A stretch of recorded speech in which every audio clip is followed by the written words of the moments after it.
Hey, I'm Adam Sandoval, and you are watching Motorcycle Northwest. All right, guys, Tony here with Motorcycle Northwest. I am back, and I apologize. I initially had said I was going to put out a video per week, and I haven't put out a video in a couple months. And part of the reason, medically related, unfortunately. Been dealing with some medical things, and right now actually I'm on my way to meet with the eye surgeon, talk about doing a cornea transplant. I've had several cornea transplants, one in my left eye and two in my right eye so far, and this is going for lucky number 3 in the right eye. Unfortunately, I'm a little late for my appointment. I wasn't paying attention to what time it was, and so now I'm rushing to get there. But I am back. I am gonna film some more content this summer. I'm in the Northwest, obviously Motorcycle Northwest, and so our riding season is short. But how are you guys doing? It's been a while. Not a lot happening in my world. My kid graduated high school. That's pretty fun. Just got back from a week-long vacation, which I have to say, kind of a highlight. And I'm going to give you a breakdown here. Unfortunately, I didn't film this because I'm a newbie at this whole vlogging thing and forgot or didn't even think to bring my camera with me. There was an event at Lone Wolf Harley-Davidson here in Spokane, Washington. They had a hog chapter event that lasted for like 4 days. And while there, they had the demo truck come up. So I got to go out and ride almost all, not all, but almost all of the 2025 model bikes, and I am wanting to get a 2025 Road Glide. I have for a while, just, you know, they're expensive. I'm also fine with a 2024. It doesn't have to be a 25, but I want that new fairing style. I can't afford one right now, especially with all the medical things I have going on. Yeah, new bike's not in the cards, so trying to just trying to enjoy, you know, the staycation, being home. Weather here's been nice today. It's a little overcast, but that's fine, keeping it cooler, down around, you know, 75. But yeah, so I got to go out and I got to ride some of the new bikes, and I'm going to share with you the things I loved, the things I hated, and just, yeah, my overall perspective on the new 2025s. My wife is wanting a newer bike too. She wants a Street Bob, which I think would be a great bike for her. She got her motorcycle license and then decided to run out and buy the biggest bike she could, and unfortunately it's a little too big for her. So now she's interested in getting something smaller, like a Street Bob, that she can really get comfortable on before she continues riding her Ultra. And so first bike I rode was the Street Bob, and one thing I love about this 2025 lineup is that 117 motor. Even the different variations between the Tours and the like Street Bob and the Lowrider and all that stuff, that 117 motor, the power that it gives, even on a smaller bike like that, hauling my fat ass around. I'm about just over 300 pounds. So, and then having the different ride modes on every one of those bikes. What a world of difference compared to like this, my 96 twin cam, to be able to just twist the throttle and there be power no matter how fast you're already going. It is fantastic. So I rode the Street Bob for her, well, for me, but for her. And one thing I don't like, I am a tall guy, I'm about 6'1", and as a fat guy, you know, having a gut that puts pressure down on your thighs and stuff like that, getting my feet up onto those foot pegs, it is a much more cramped riding style than a tour bike, obviously, as it probably should be, but getting my feet up onto those pegs was a pain. I actually found myself, instead of bringing my feet up from the rear and putting my toes, like coming up from my toes behind the pegs, bringing my foot in front of them and then coming back to set my feet on was a lot more comfortable because of my long legs. So for her. She's about 5'6", 5'7", so she'd probably be great for her. But for me, it was a little bit too cramped. But overall, really fun bike, really light bike that you can throw around. And again, with that 117, so much power that it doesn't matter how much you weigh, really. The power is there to carry you at whatever speed you want, highway speeds or just around town. The next bike I hopped on was the 2025 Street Glide Ultra. So the new Ultra Classic that's built off the Street Glide platform, and it was fantastic. The only thing I don't like about it, these new Street Glides, is the same thing I don't like about the one I have, is the handlebars that sit around your belly button for the stock bike.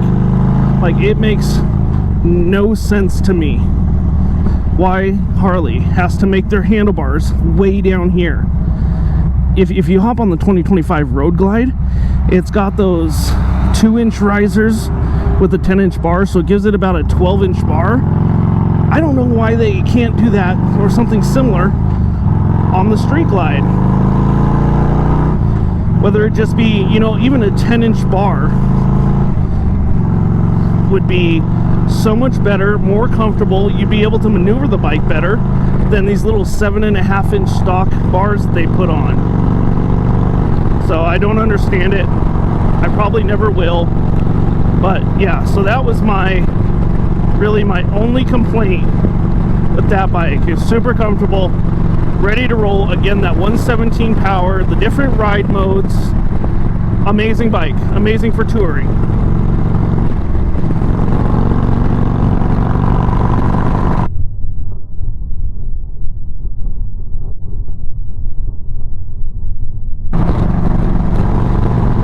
Still want a Road Glide, but yeah, Street Glide Ultra is pretty awesome. One of my absolute favorite bikes was the 2025 Fat Boy. My gosh, what a fun bike. And yes, it has low handlebars too, I know, but the position that they're in for the whole ride of the bike was, I mean, it was just comfortable to hop on. It'd be a great like day cruiser bike. I don't know about touring. It definitely need like a windshield or something, I think, if you're gonna tour on it.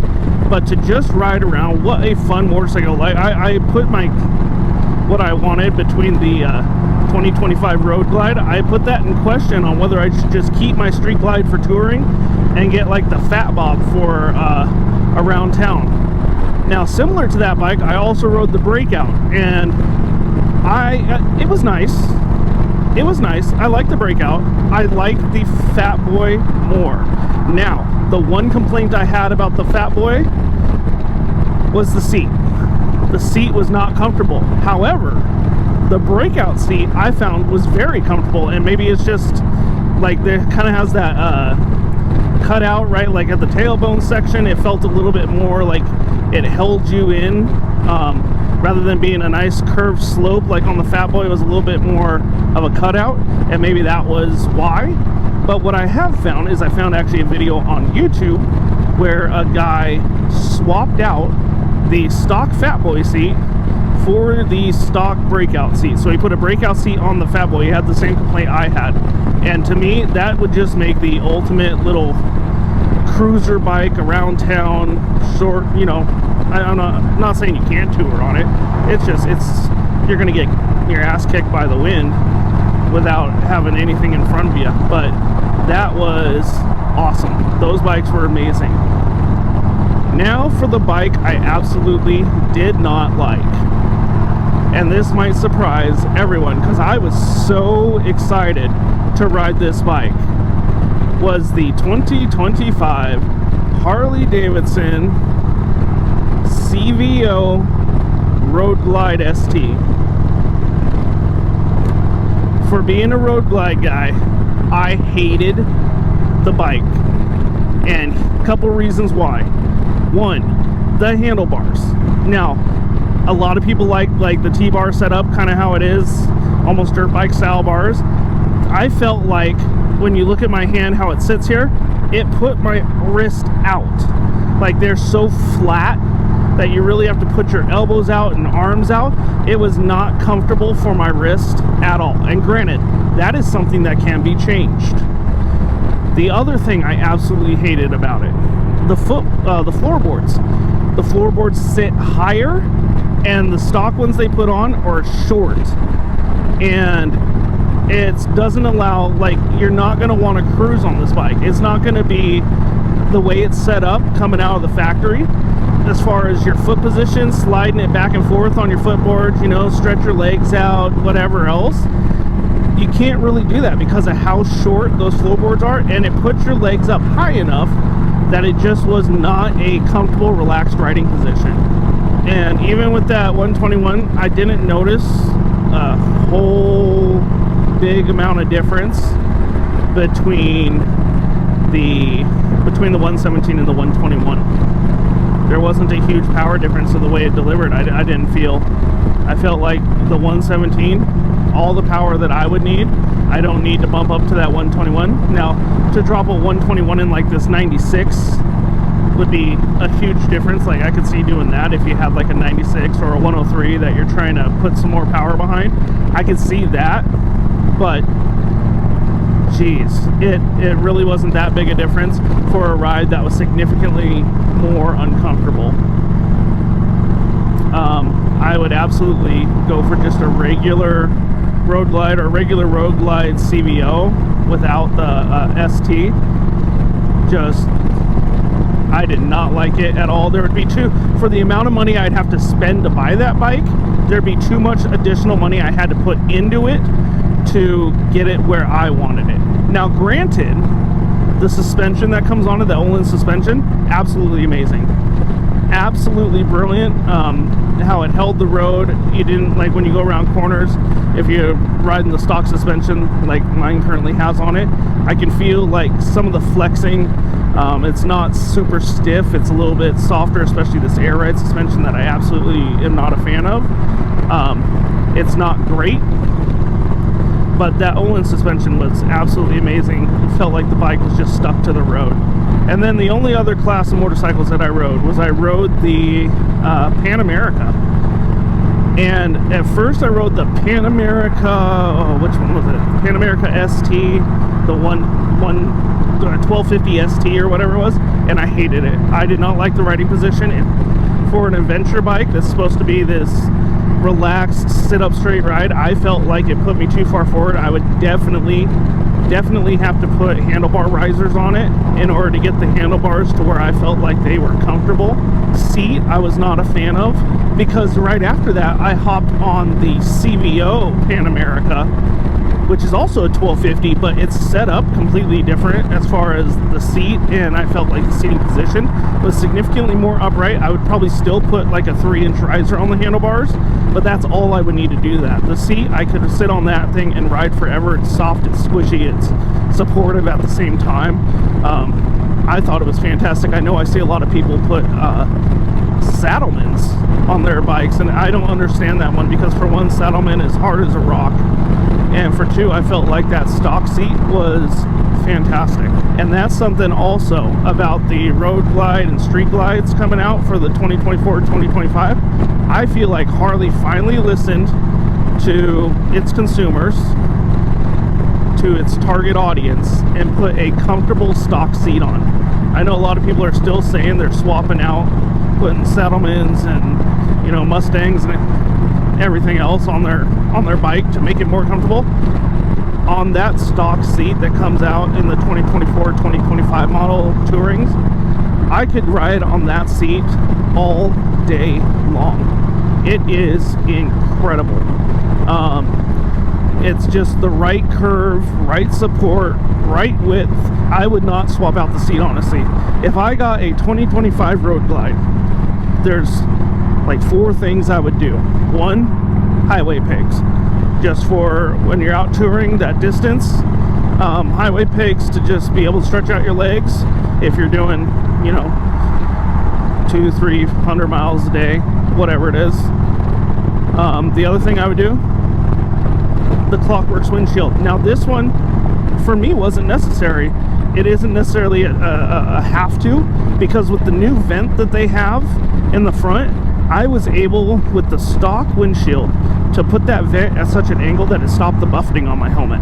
So that was actually kind of impressive that I didn't need to do that, but it still put a lot of wind into my face, which, you know, wearing a full face helmet, I don't care. But it's when I'm riding with my half helmet, I'd rather have less wind hitting me directly in the eyes, especially with all the eye problems and eye surgeries and everything I've had. It would just be better to protect my eyes a little bit more. So I think a Clockworks windshield would be good. Slip-on exhaust, I don't feel that I need to change the power of the motor, so a full stage 1 tuner and all that, I don't feel like it needs it. Just some slip-ons. If I'm having issues with popping or something like that, maybe a tuner to help with the fuel flow, but ultimately I don't necessarily think it needs it. And then a speaker upgrade. That's the only other thing, is I do a speaker upgrade, because unless you're getting one that already has that Rockford Fosgate Stage 2 in it, hearing your music at highway speeds is difficult if you don't have good speakers. Like, I just have stock speakers in this, and I don't hear my music at anything above probably 55, 60. So I have to put it into the speakers in my helmet, which is fine. I would like to be able to play my music. Like, when my daughter rides with me, she likes to listen to music too. So to be able to have speakers that she and I can both hear would be a nice upgrade. But yeah, other than that, that was kind of the bikes I rode. I did not ride the lowrider. I like the lowriders. It wouldn't be a bike that I would be interested in owning. It's not for me. Really cool looking bike though. I'll give it that.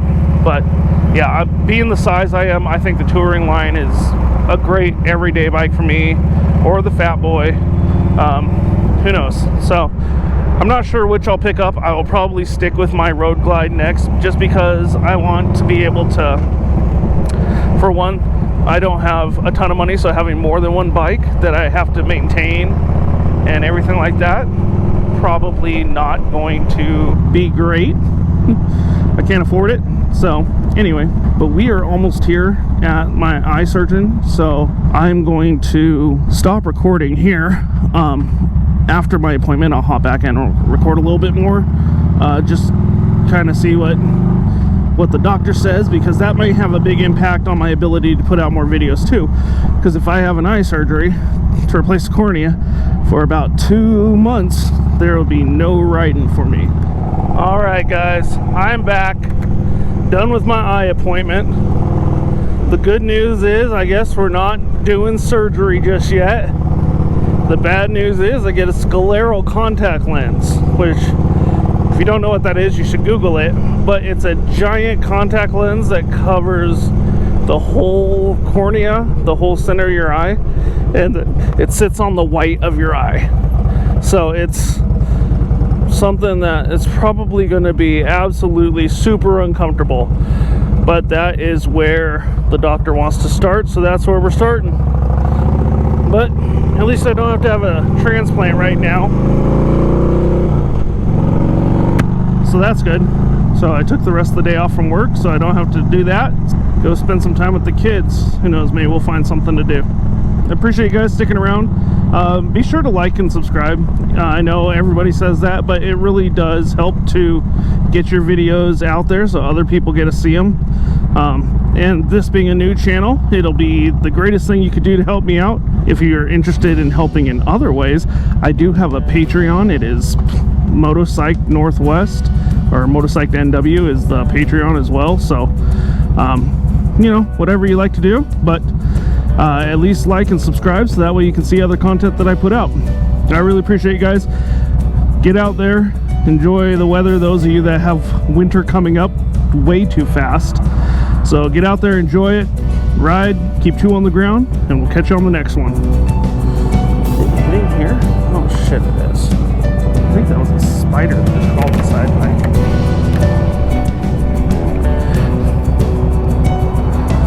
And here I am messing with my helmet while people are trying to stop in front of me. Whoa, double-decker bus.